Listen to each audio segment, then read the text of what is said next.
Hello and good morning to everybody. I'm Ron Miscavige. This is Life After Scientology.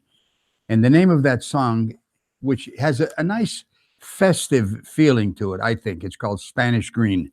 That was on the album I did in 1974, which all of you know if you go to the real Ron Miscavige and go to where it says music and media, you can pop that open and it'll show you the album I did. It's called Timeless. I digitized it. So that's available for you to buy. And I think you'd enjoy the songs. But if you wanted to listen to them, you could just go to that. And since this is the Christmas holidays, I think that was very appropriate. Anyway, let's start off with a little business first. And that is this. We have a program called Patreon. And it is the way that people can chip in and support this program and the ongoingness of it. And what you simply do is go to my website, therealronmiscavige.com, and it'll show you how to join. And then you can contribute whatever you'd like, whether it's $2 or $10 or $100 a month. And this is the way people help keep this going. And we have no sponsors, as I've mentioned many times in the past. So people like yourself who choose to participate in it will join Patreon and help us out a bit. And I appreciate it very much if you would do that. And my best wishes to you over the holidays, because Christmas time. Merry Christmas, everybody. It's coming up in a couple days. This morning, we have a special guest on. He's been a guest in the past, and he's very informative. He always has some enlightenment on some facet or some of the ongoing programs that the Church of Scientology works on people. And this morning, we're going to take up a subject that hasn't been taken up to a large degree. It's been touched upon by many different people. But our guest today will go over some of the contracts that you sign when you join the Church of Scientology. So you know him from his own podcast and his broadcasting on Tony Ortega. So please welcome Jeffrey Augustine this morning. Good morning, Jeffrey, and welcome to the program. Good morning, Ron, and Merry Christmas. Happy holidays to all of your many viewers. Glad to be here. Thank you.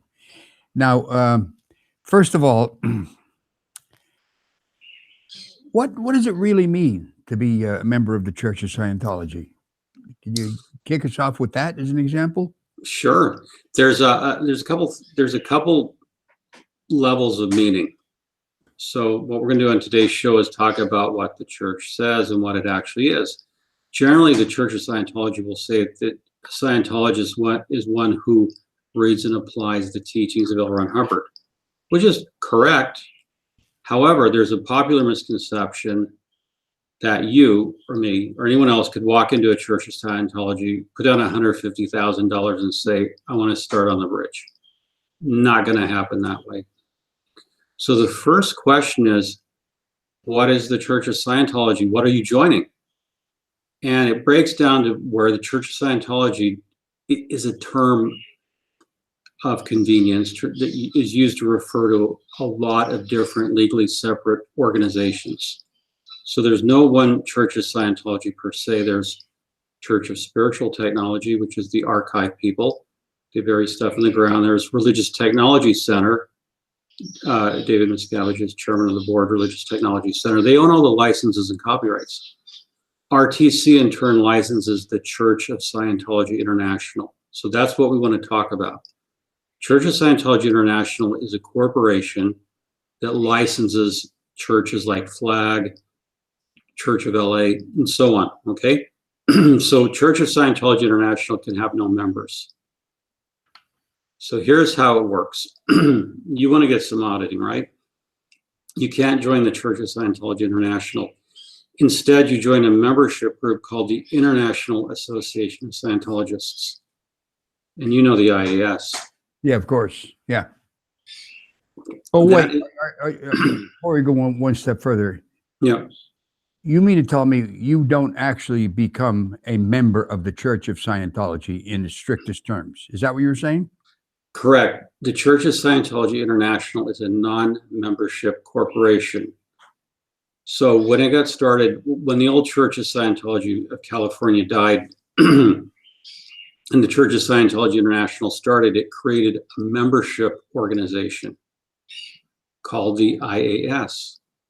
So you have to join the Church of Scientology's membership organization to be a member. Wow, this is a little bit convoluted, isn't it? I'm sure there's legal reason for this, right? Yes, there is. So there's the Church of Scientology here and IAS here. So you have to join the IAS to do stuff in the Church of Scientology. Okay, the IAS started in 1984, correct? Yeah, correct. So up until that point, you could go into a church, say, I'm going to do the communication course. Here's $50, and you would be enrolled in it as a member of the church. Is that correct in those days? It was not correct. Back then they had the Hubbard Association of Scientologists International. Right, has he? Yeah. Yeah, going way back to when Ron started the Church of Scientology, there's always been a membership organization that has kept the Church of Scientology separate from its membership. Okay, I don't mean to beat a dead horse, but this is an important point here because you think like when I was a kid, I belonged to the Mother of Consolation Catholic Church in my hometown in Mount Carmel, Pennsylvania. I was baptized there. I actually was a member of that church. They had my birth certificate there. They had other legal documents referring to me, but I actually was a member. So you are saying to me that these days you go in, you are not actually, in the strictest terms, a member of the Church of Scientology. You are a member of a thing called a membership organization, which is separate from the church?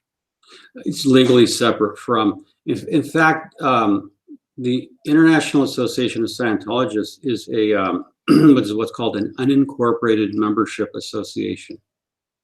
It can't do anything. It's Ron, let's say you and I and some other, some of our friends, we all owned Corvettes. So we would start a Corvette club, right? Mm-hmm. Ron and Jeff's Corvette club. And we would hang out at the local hamburger joint, on Friday, Sunday mornings, right? Or Harleys, whatever. But as an organization, we wouldn't have a checking account. We wouldn't do anything. We're unincorporated. We're just people that have a common interest, right? Yeah. Okay, so that's what the IAS is. It's an unincorporated membership association. It doesn't have a checking account. So what it does, it has an operating arm that can do stuff for it called the International Association of Scientology Administrations, IASA. Oh. Staffed by Sea Org members. So what the Church of Scientology is trying to do is put its members at a remove or a distance from the corporation. So then you actually do belong to the ISA as long as you give a membership fee. The IAS, yes, you belong. That's the membership organization to which you must belong. It's the officially designated membership organization of the Church of Scientology International. Well, I'm sure this has something to do with taking away rights that you have. Am I wrong or no? It puts you at a distance from. Now, remember when the Church of Scientology was raided in Snow White? Yeah. They decided, because they could have lost everything. They could have lost all their assets. They could have lost a lot of money in the Wilshire Corporation. So two things happened. The decision was taken to have the IAS be a pool of money, a big pool of money that was legally separate from the church. And that's a big part of the justification, is the IAS is not the church. Therefore, if we have $1.5 billion here, it's not the church. So if the church goes down, we have enough money to restart the church in some other form. The other reason is the IAS, you can donate to it, and this is for the protection and defense of the Church of Scientology, or the Scientology religion. So it can just take donations without them being specific. Because if you donate to your church for a building fund or something specific, by law, the money has to be spent on that purpose. When you give money to the IAS, they can use it for the defense, protection, dissemination of the Scientology religion. So you're basically saying you can do whatever you want with this money. Yeah. Okay, so you join the IAS to be a Scientologist in good standing with the church. You are in good standing from the IAS. Wow. So, Okay, before we go on any further, Sean, you got to turn me up a little bit more in my hands. Jeffrey, we got to do a little technical thing here. sure. Just maybe one click. Okay, say something, Jeffrey. Okay, we're talking about the IAS. Yeah. Okay. Is Just that better? Yeah. Did you put it up a little bit, John? Yeah. Wait a minute. He's well, you got to talk so I can hear you, though, Jeff. Okay, well, we're studio guys, so this kind Let of it stuff. let it Yeah, there. Okay. Okay. Good. Are we good? Okay. So now enough for the interruption, but I wanted to make sure I could hear you Sure. clearly. Yeah. Otherwise, I'm going to be saying what. Yeah. So now you come in. You're actually not a member of, like, when I was a kid, Mother of Consolation Catholic Church. I'm not a member of the Church of Scientology, the advanced organization, or excuse me, let's say I go into a church in Sacramento. Yeah. I sign up for auditing, or I sign up to do courses. I'm not actually a member of that particular facility. I'm a member of the IASA membership. The IAS. You're a member of the IAS, IAS. and the operating arm of the IAS is the IASA. So that's what you're a member of, as an unincorporated membership association. Wow. Okay. So, So let's go into the ramifications of Okay. it. I'm sure you're going to get into, because this is interesting. This is something that I don't think a lot of people know. no, it's not at all. Okay, so now you've decided that you want to do some Scientology. So the church will give you a 6-month free membership in the IAS, and then you buy a lifetime membership or yearly membership, and then you start donating to raise your patron status. But we won't go into that. Right. Basically, how do you get started on Scientology services? Okay, you're a member of the IAS. Now, we're talking about, Ron, the bridge to total freedom. Right here. Mhm. You want to go up the bridge to total freedom. Okay. Right. So the first thing you're going to do, and I have this on the ScientologyMoneyProject.com. You can put it in your show notes. The first thing you're going to do, it's like when you go to buy a car and you have to go do the paperwork. Yeah. They take you, think you're getting a car. They're going to take you in back. There's a bunch of paperwork. Okay. Now, there's a film that called Orientation. You have to see that film. That's the first rule. And that's the film where Larry Anderson takes you through, Scientology, and you see Norman Starkey in the bookstore and all that stuff. And he says at the end, Larry says that you can, jump off a bridge, blow your brains out, or join Scientology. Right. Okay, now you have to see that film. You have to see the film. And this is the first contract you will sign. You just get the paperwork, sir. It's called Attestation Regarding the Scientology Religious Film called Orientation, the contract. Now, on this contract, you agree that you've seen the film and that you understand that Scientology is a religion. Now, that's very important. You're legally acknowledging it. When you sign this damn thing, you're legally acknowledging that you agree that Scientology is a religion. That allows Scientology to take you behind First Amendment protections that it has. Wow. So that's very important, to get you behind the First Amendment protections of religion. The church wants to have the power, and that's the first step. Right. So you legally agree. Now, okay, so you've seen the film, Scientology is a religion. I agree. Now, this gives the church a hell of a lot of protection. So the second thing you're going to do when you're ready to begin course, you sign another declaration. Basically, this is a policy letter called Statements by Staff Members.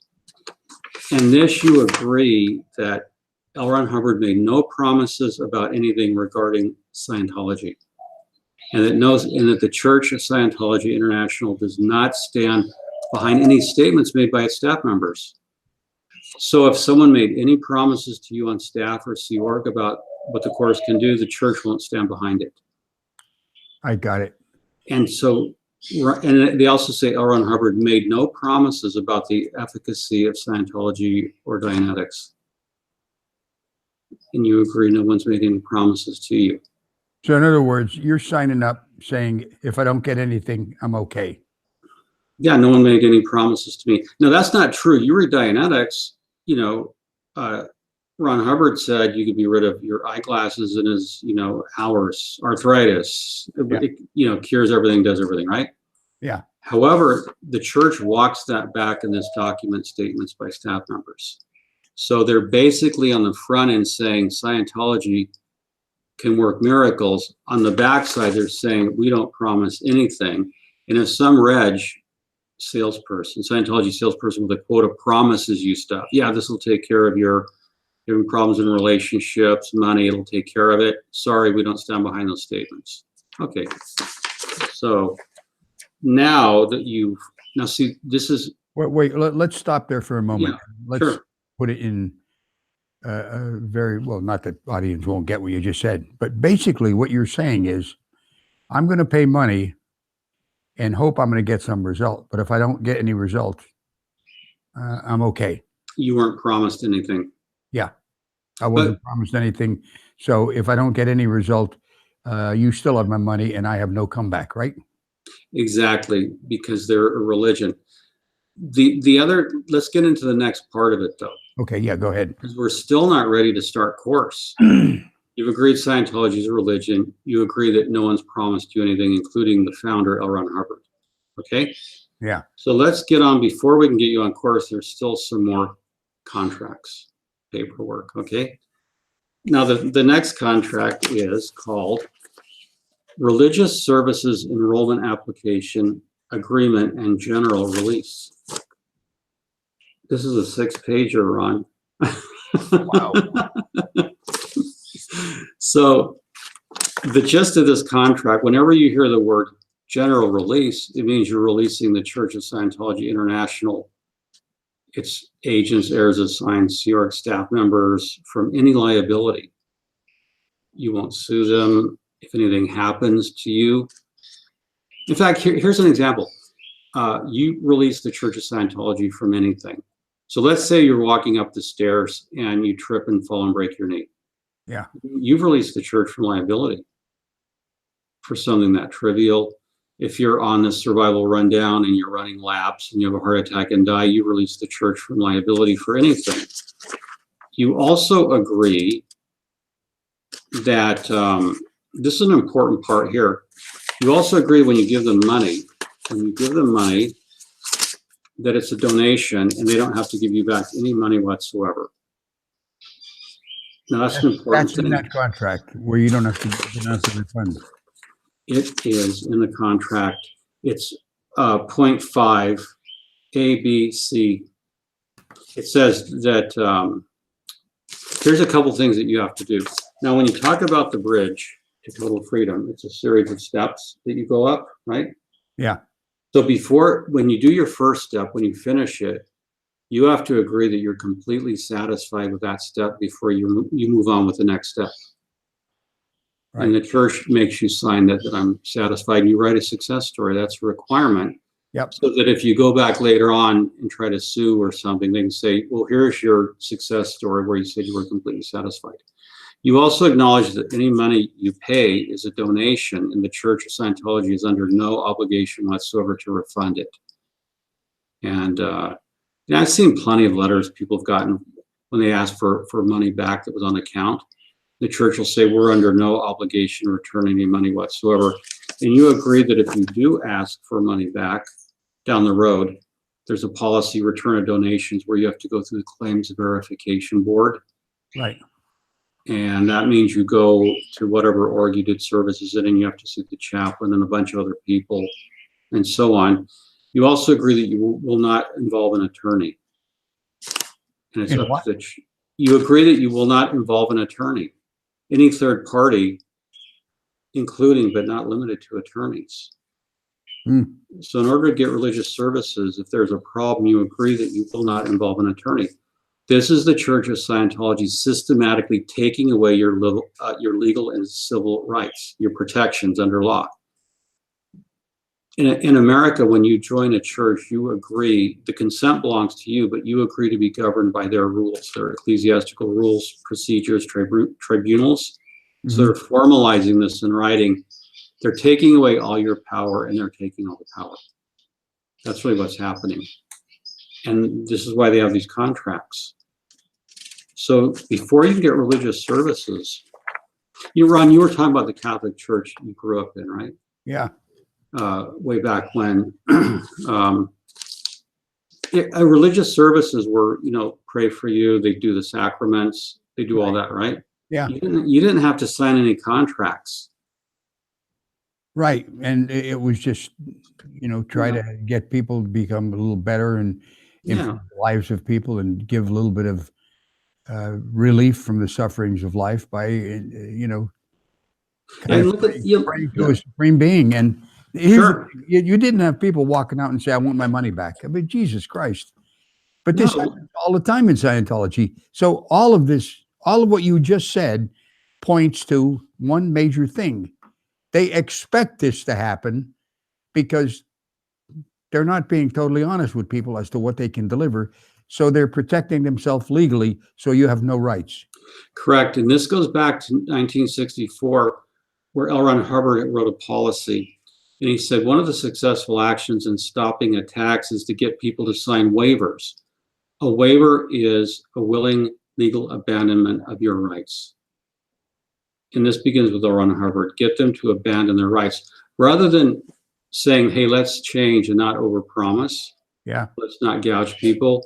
Let's actually give refunds if we don't deliver what we promised. No, it's like, let's take away their rights to do anything about it. That's exactly what happened. This is very informative, because if you can deliver what you promise, you don't have this problem. No, you don't. So tell somebody, listen, I'm going to sell you a Ford and you'll get so many miles to the gallon about that, and it's going to hold up good. And you buy it and you drive it and it holds up good. And you say, you know what, I'm going to buy another one. Exactly. And what's ridiculous about it for a religion, let's say we're Catholics and, I'm the priest and you want to take Holy Communion. And I throw out some paperwork. I say, Ron, before I give you Holy Communion, you have to hold the church, you can't hold us liable for anything that happens during communion. We make no promise regarding Holy Communion. You may or may not get benefits out of it. So we'd like you to sign this contract, and then after you take Holy Communion, we want you to write a success story.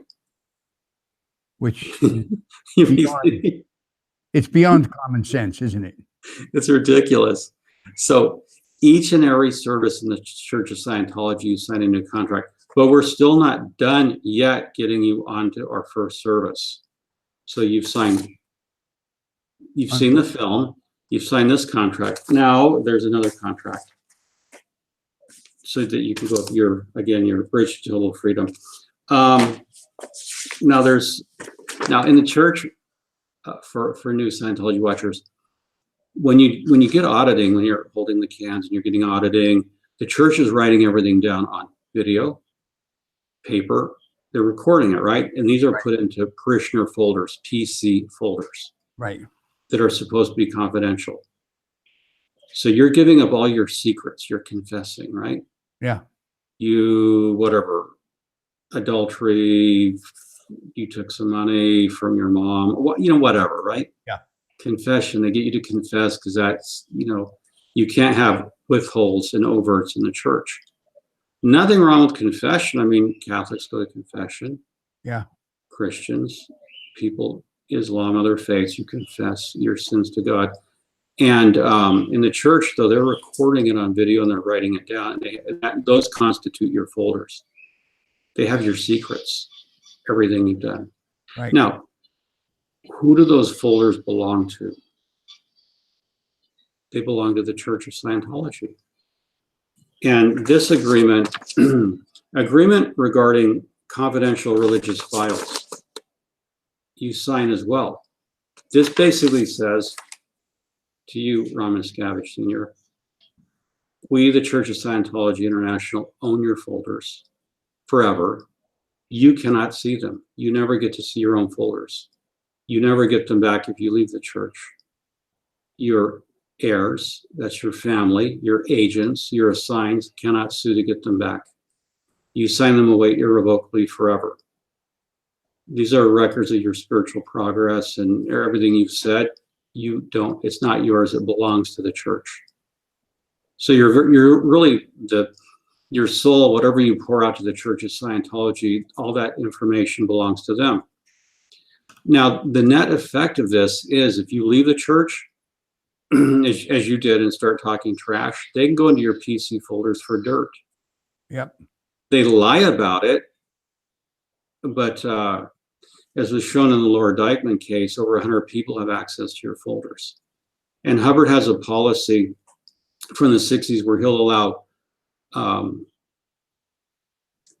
access to PC folder data. He allowed the Guardian's office access to share with PIs. So if you leave the church, it acts as a chilling factor that if you leave the church, you know they have your folders and all your secrets. Right. And you don't have any recourse to legally get those folders back. Laura Dykeman sued and she got the folders back.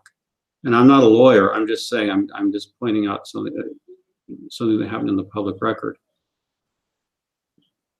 So that was an interesting piece of case law that got established. But you basically agree, you don't get to see them, read them, look at them, they're not yours.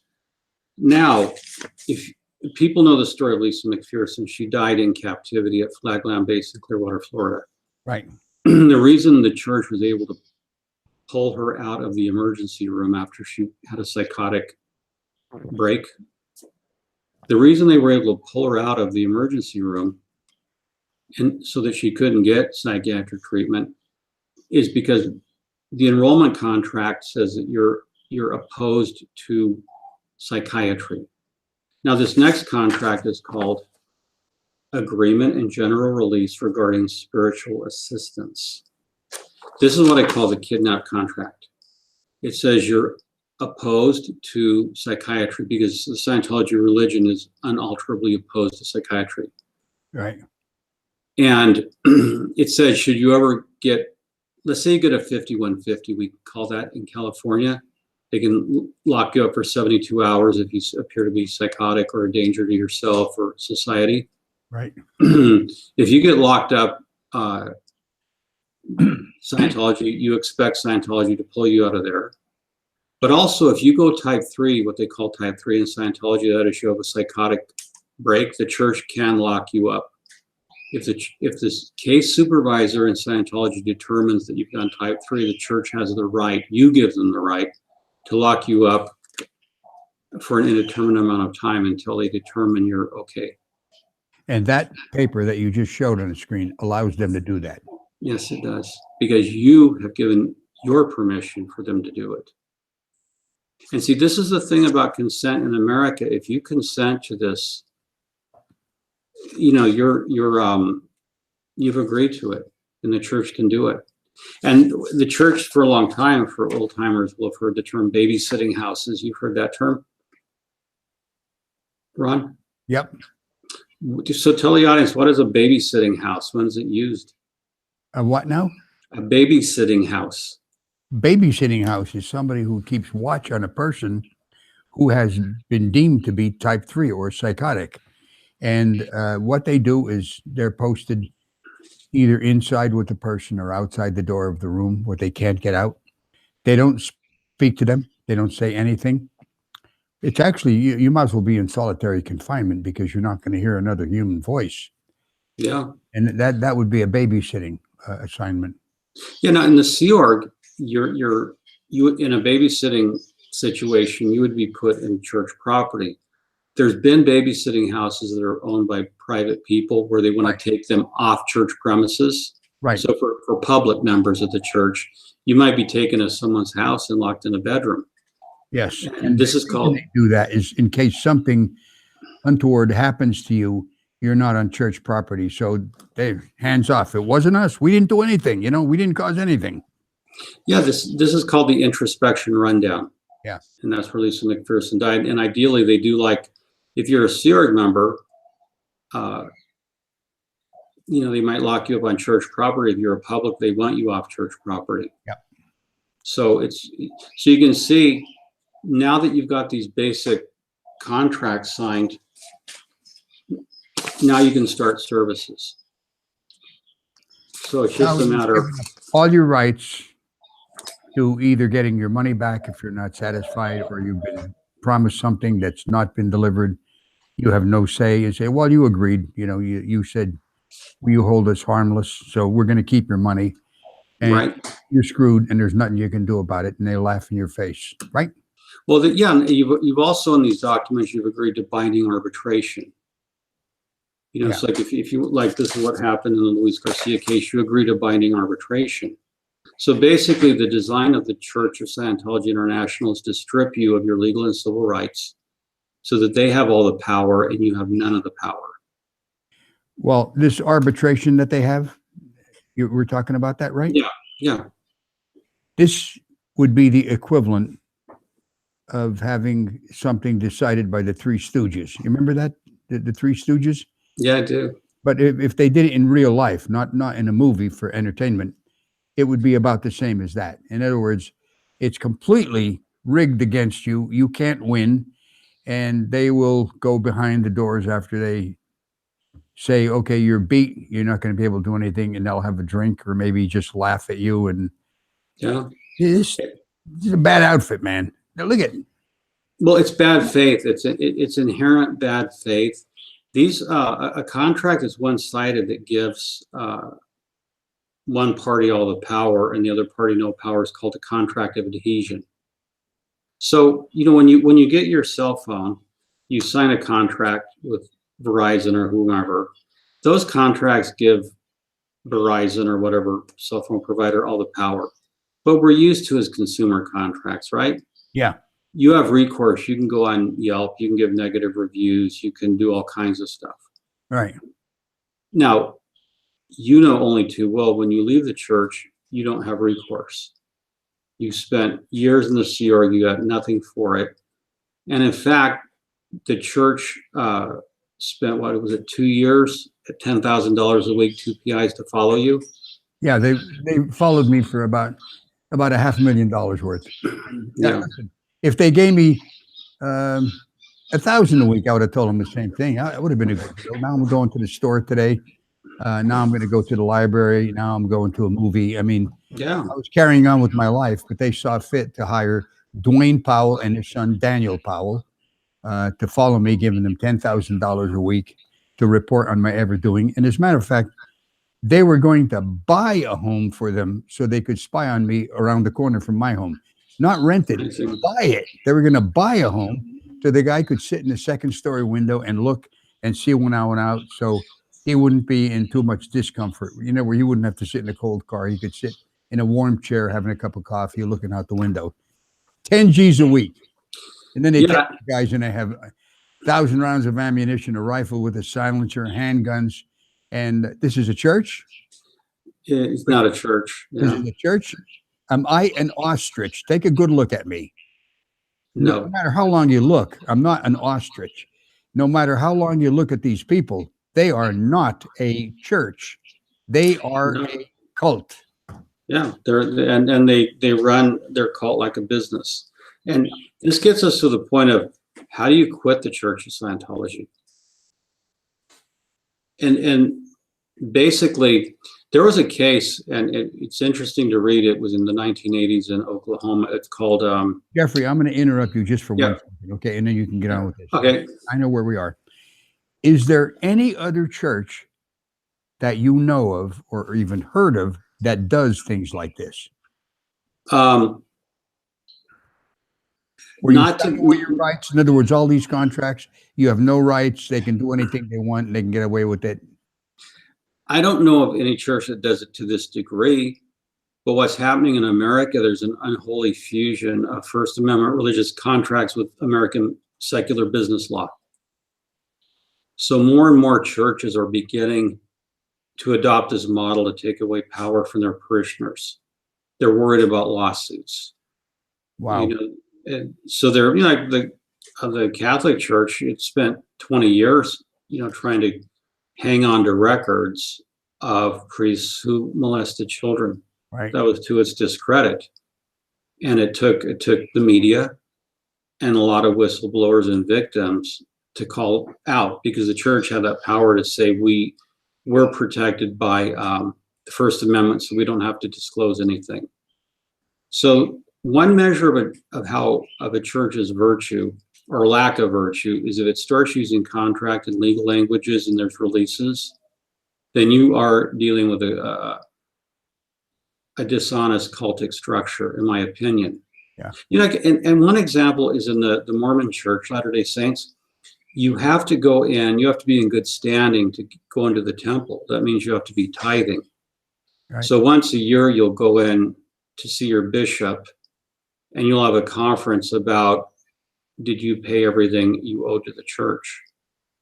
Right. So let's say you got a $10,000 bonus at the end of the year, and you didn't tithe on that, and you have to submit your records, and so you got to come clean on that and cough up $1,000. Yeah.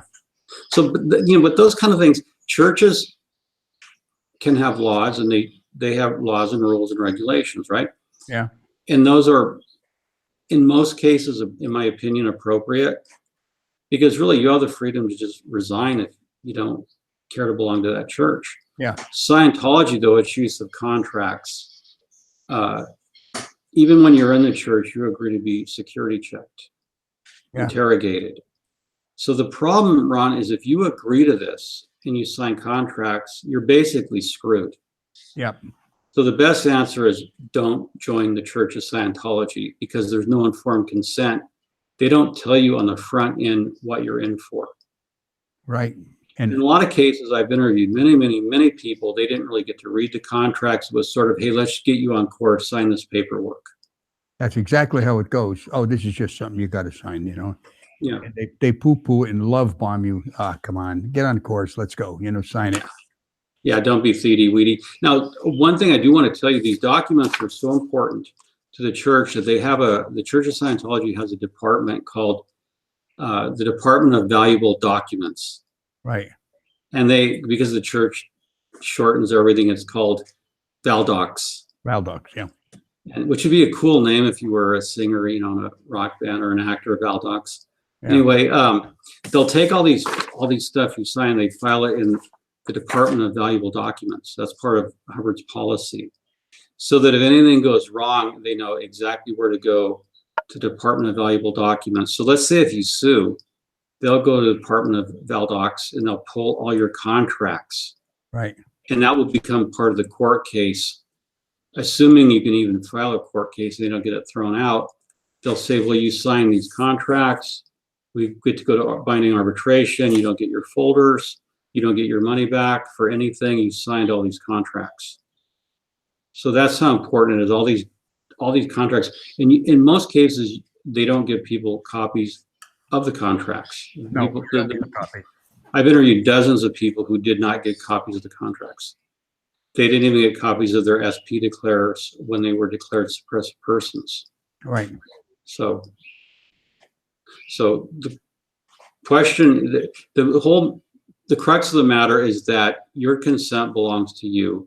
If you give your power away legally to a church, it belongs to them, and you're screwed. Okay, so now let's say you did give your power away. How do you get out of this? Is there any way that you can leave and? Yeah, there is. There's your whole body. There is. Again, I'm not a lawyer. I'm just telling you. I've read court cases. Churches have the right to inflict severe ecclesiastical discipline on people, because that's it's protected by the Constitution. There's a case called Marianne Gwynn, or it's Church of Christ Collinsville versus Gwynn, Marianne Gwynn. And the bottom line is, if you want to resign from a church, you write a letter saying, I hereby withdraw my consent to be governed by your ecclesiastical rules and laws, and I resign. You have to make what's called an affirmative act, so you write a letter of resignation. Do me a favor. Yeah. Say that again slower Okay. So in case somebody wants to write it down, they can do that, or they could rewind the show and come to this. But would you mind doing that, please? Sure. If you want to resign from the Church of Scientology or any other church, it's important that you make an affirmative act. So you write a letter. And in the letter, you say, I hereby withdraw my consent to be governed by your ecclesiastical rules. And I resign from this church. Okay. And in the case of Scientology, because every church in the Scientology hierarchy is a legally separate corporation, you would write one, say, to Church of Scientology, Los Angeles, Flagland Base, or anywhere else you've done services. Right. The Free Winds flagship service organization. Only places where you've done services, not everyone in existence, right? Yeah, just where you've done services. Right. And then you would resign from the IAS and make it comprehensive and copy everyone, copy Religious Technology Center, Church of Scientology International Legal Department. And you would just wallpaper all the churches and let them know you've resigned. Now, once you've resigned, they have no power over you anymore. So what they may choose to do to you becomes a form of harassment. They don't have the right to harass you because you're no longer a member. That's something then you report to the IRS. You report to the FBI, the local police, that I resigned from this church and they're stalking me. They're engaging in this, pattern of harassment. And just report it. Just report it. Even if you don't think anything will happen, the sum of reports, it's important to document what a tax-exempt so-called religion is doing to harass you if they share your confidential data. And it's kind of a depressing thing to talk about at Christmas, but it's the reality because after Christmas, there's New Year's. And, when we go into 2019, this is good information to have. But that's the design structure of the church, is to be bad faith and to take every possible legal advantage that they can. Wow.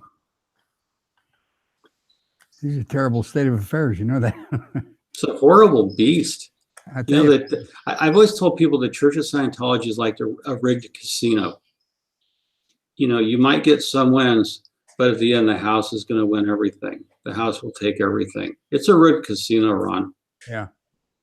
And they call it, the bridge to total freedom. But it's sort of a bridge to you're screwed. Well, No. it's a bridge to total entrapment. Let's face it. Yeah. I mean, So look, I've spoken about this many times on a program, that these services that you can get at the beginning, or many of the little tidbits, or not tidbits, but little snippets of truths that you can apply to life, do exist within the church. But the bad far outweighs the good. I mean, this is like, you can have a nice meal, but then you're going to the electric chair. Come on.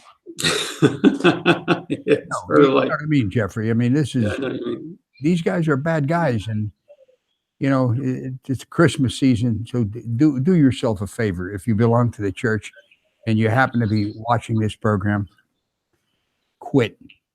Just say, fuck you, I'm not doing it anymore. Do what Yeah. Jeffrey said. Write your letter of resignation to all the churches you've been party to, and gain some freedom and gain a life for yourself. Because I can tell you, look, I left when I was 76 years old. Having worked on staff for 26 and a half years, and you think, well, gee, what am I going to do? My age is against me and all this other stuff. Listen, I found an enjoyable life with my wife, and I'm enjoying my life, and I'm doing something about it. That's the Yeah. reason I'm doing this podcast. I mean, Absolutely. it is what I do out of duty. I'm also a musician, which, I play for pleasure and to make some extra money, because you don't leave there with a pile of cash, because you're getting paid $50 a week. How much are they going to put into your Social Security? Enough said. Yeah. I'm not complaining. I'm just stating a mere fact. And you can make a new life for yourself. And if you come out, there's plenty of people who will help you. And you just have to shout out, there's the Aftermath Foundation, which was set up just for that purpose, who come out, people who don't have a let's say, a skill that can be exchanged for wherewithal in society, you'll get help from a lot of people. Believe me when I tell you this. But Jeffrey, I'm so glad that you pointed this out, because this is truly taken off the drapes off the guy behind the curtain pulling the levers, like the Wizard of Oz. Sure. And I guess it's true that know the truth and it will set you free. Well, if you've been trapped, and you can apply these datums that Jeffrey just gave you, you can set yourself free from a monster.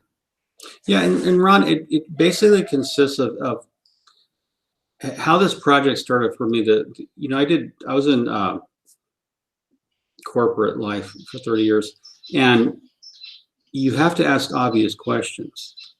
And I know it sounds stupid, but I started the Scientology Money Project.com, which is my blog. and the way I think is real obvious questions that seem stupid, but they're not. So, one, does the Church of Scientology have your best interests at heart? Ask yourself that. When I was in corporate life, I worked for mostly two large multinational corporations in my career. And when I worked for Siemens for a while and Philips. When I represented large corporations, we did business with other corporations. So you had to ask, like, what is the nature of the business we're conducting? Let's get the understanding of the relationship up front. So, like, let's say if I was going to do business, just pick a company, Boeing. What is Boeing? What do they do? What do their contracts say? What are their terms and conditions? So when I took a business approach to Scientology, the first question is, what is the Church of Scientology? What is it? And that's when I discovered that the Church of Scientology is not a single entity, but it's a series of legally separate corporations. And I learned that you can't be a member of the Church of Scientology. You're a member of the IAS. And I learned when you make a donation, they don't have to give you your money back. So I started just asking a lot of simple questions. And I started compiling documents that I found online. So you go to my blog and see all these contracts. They're there. You can put them in your show notes, Ron. And then I started just finding stuff on the internet. And you went on the RPF, Ron. Are you asking me? Yeah, you were RPF, weren't you? No, I was never RPF. Okay, Never. but the people who were, they had to sign a contract agreeing I'm sure they did. Yeah, I'm no, sure. there is a contract for the RPF that you agree that you're entering the RPF you're entering it of your own free will. Yeah. And so every step of the way, and this is really the behind the scenes in Scientology, I call it a religion made by lawyers. So L. Ron Hubbard designed the technology, but really every step of the way, Scientology as an organization has high-priced lawyers looking at every single transaction. So every step of the way in Scientology is a legally separate transaction. When you buy a book, it's a legally separate transaction. When you do a course, it's a legally separate transaction with a different legal corporation. So the church is actually it's a franchise organization, if you want to look at it that way. Yeah. So AOLA or ASHA, they're licensed by the Church of Scientology International. Church of Scientology International is an administrative organization, the mother church. Yeah. And it manages churches of Scientology that is licensed, and it takes a fee in return. And the money goes up. So what happens, the net effect, Ron, is that when you were in the Sea Org, do we have a few more minutes, or what's our time? So what now? Do we have a few more minutes, or what's Absolutely. our time? Yeah, no problem. But by the way, just as an interjection here, this was right out in the open in the early days. In the 70s, they weren't called missions. They were called franchises. Yeah. That's what they were called. And a guy by the name of Richardson ran the franchise office. And I had a fellow who played piano for me in a band I put together at St. Hill, Tommy Armstead. He worked at the franchise office, not the mission holder's office, the franchise, just like Kentucky Fried Chicken or McDonald's. Yeah. These were franchises. And it's still a franchise operation. Yeah. Now, probably one of the switching gears legally, when we're talking about, obvious questions. When you ask, what is the Sea Org? Probably one of the most interesting things I discovered researching the Church of Scientology is that the Sea Organization doesn't actually exist. You gotta Doesn't exist. just expand on that a little, because I actually saw people running around in black suits and saying "sir" to everybody. So this is interesting. Go ahead. Okay, this is mind-blowing, Ron. When the Church of Scientology applied for religious tax exemption, which received in 1993, it says specifically there's no such organization as the Sea Organization. While there's recruiting brochures that create the appearance that there is, the Sea Organization doesn't exist. Ron, if I asked you to write a letter to the Sea Organization, is there an address you could write the Sea Organization at? No, it doesn't. The Sea Organization, when David Miscavige was sued in the Monique Rathman case, David Miscavige's attorney said the Sea Organization doesn't have an address, banking account. It has no members. It has no one to give orders or receive orders because it doesn't have any members. What the Sea Org is a pledge a Scientologist makes to serve Scientology for 1 billion years. The Sea Org is a piece of paper, a pledge you sign. After you sign that pledge to serve for 1 billion, then you're assigned to a Church of Scientology within the international hierarchy. They call it the international hierarchy. It's within the franchise system. So it would be like this. It would be like McDonald's is a big franchise system, right? Right. Okay, so it'd be like if McDonald's had a, let's call it a Ronald McDonald's Sea Org, right? Right. It would be like, I agree to work for McDonald's for 1 billion years, and you sign a contract. You sign a pledge, actually. Yeah. And then the corporation or the assigns you to a particular franchise. It's not the best example, but all the Sea Org is a pledge. It doesn't exist, even though it seems like it exists. It doesn't. And this is how the church plays a game. So they say the Sea Org exists, except when there's a lawsuit, it suddenly doesn't exist. So David Miscavige is captain of the Sea Org. And as Marty Rothman said, the highest ranking Sea Org member runs the church. So when Mr. Hubbard was alive, he was the Commodore and he ran the church as the highest ranking Sea Org member. Now, he resigned his post in '67 as executive director in order to claim he had nothing to do with the day-to-day affairs of running the church. Yeah. When in fact, he ran the church. Yeah, he did. He gave, advices. Yeah, he ran it with an iron fist until the day he died. Yeah. And so when you investigate the church, you find out nothing is as it seems. And this is why they can sell the basics in 2007, and they could say there were mistakes with semicolons and punctuations and all the L. Ron Hubbard books, and you have to buy a new $4,000 library. Yeah. So it's just nothing is as it seems, Ron. It's the hall of mirrors. But once you start breaking it down, analyzing, it's not that hard to figure out. It's a bad faith organization. And there was a court decision, Church of Spiritual Technology. There was a ruling when it tried to get tax exemption in '89, and a judge said that the Sea Org is a deceptus visus, which means it's deliberately designed to mislead. He said it was in the nature of a clan or a fraternity. So this is what makes Scientology, part of what makes it so interesting. It has celebrities. People always want to know about celebrities. Yeah. People love hearing celebrity stories. But for me, I find it equally interesting of what is it really? How does it really exist? What's its legal form of existence? What does it really do? How does it really work? Because I'm a nuts and bolts kind of guy. I've taken apart e-meters. People have given me because I wanted to see, having worked in electronics for so long, I wanted to see what the circuit boards look like. Yeah. I've taken apart the needle assembly. So I like to take stuff apart. And well, you're certainly taking this apart, Jeffrey. That's for goddamn sure, because these contracts, even though people do sign them, and I'm sure if they look back, they would remember doing it, but they have literally, up until this point, no idea what they were doing. So now you do know what you're doing. Just avoid doing it.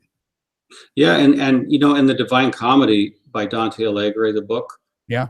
When the narrator is the poet Virgil's taking him down into hell, into the underworld, there's a sign over the gates of hell in the Divine Comedy that says, "Abandon hope, all ye who enter here." And that's And I feel like that's so true, man. that's the sign that should be above the Church of Scientology. Yeah, I'll tell you, abandon all hope, ye who enter here. And Yeah. it is true. But there is hope. And There that's is. your own self-determinism that you're not going to get trapped, or if you're in there, you're going to walk out. And I'm going to tell you something. This is a Christmas season, and I want to wish you all a Merry Christmas and a Happy New Year. And my present to you for this coming year is I'm going to have these ongoing shows to keep on informing you and enlightening you of all the misdoings and all of the chicanery that's going on with this outfit that calls itself a church, which is a cult. So, and remember, if you want to help out, join up, become a Patreon, and contribute, and you can immediately be a participant in this little movement we have going here. And so, hopefully, it's going to be a terrific movement. I'd love to see this show be about 100 times as big as it is right now. And that's another thing you can do: recruit people to watch the show, to get enlightened, to get their senses put back. Says, hey, wait a minute, what am I doing? Am I going to do this? You know, stop everybody from going in. And if people who are under the radar watching this, if they would just resign, and as you gave the advice, if you don't remember what it was, you can rewind this and go back to what Jeffrey said as to how to do it. So meanwhile, I think we've told the story, Jeffrey. What do you think? I do too. And Ron, I just want to say I appreciate everything you do. I think you're a very important voice, and I love watching your shows. I'm a regular watcher. I think your program and what you're doing is very worth contributing to. Knowledge is power, and you're a great interviewer, and to give people the time to talk and to just share, and you're so good at what you do. It's important because Scientology is made of people fundamentally, and people have stories, and the church can't stop people from telling their stories on platforms like yours.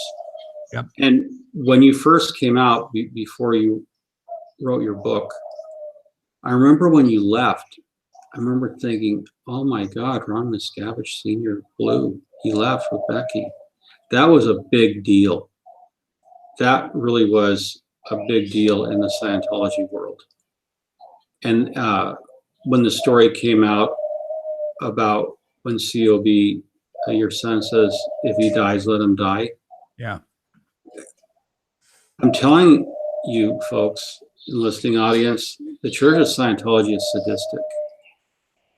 And it's incredibly sadistic. And when you have to live through it, like Ron Miscavige has, or my wife Karen and I, or Leah, Mike, when you see how depraved the church is, when you're up close and personal, and you've seen how evil it is malicious. And that's why Ron and I and so many other people, Leah, Mike, worked, and we're calling upon the IRS to revoke the Church of Scientology's tax exemption. It should never have been given. Yeah. And there's a whole story. Maybe we can do another show on that. I have my own version based on years of studying of why they got tax exemption in '93.